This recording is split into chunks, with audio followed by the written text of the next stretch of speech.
Did you know one woman's math skills literally saved astronauts from being lost in space forever? Katherine Johnson was a brilliant mathematician who worked at NASA during the 1960s. Back then, computers were new and often made mistakes. So NASA relied on Katherine to double-check all the math by hand.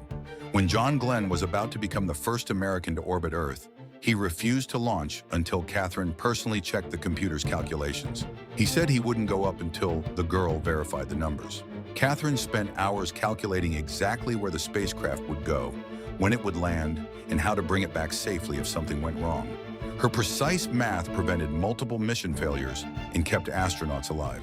During the Apollo 11 moon landing, when navigation problems threatened the crew, Katherine's backup calculations helped guide them safely home. Despite facing unfair treatment because of her race and gender, she never gave up. Her hidden contributions made America's greatest space achievements possible and saved countless lives along the way.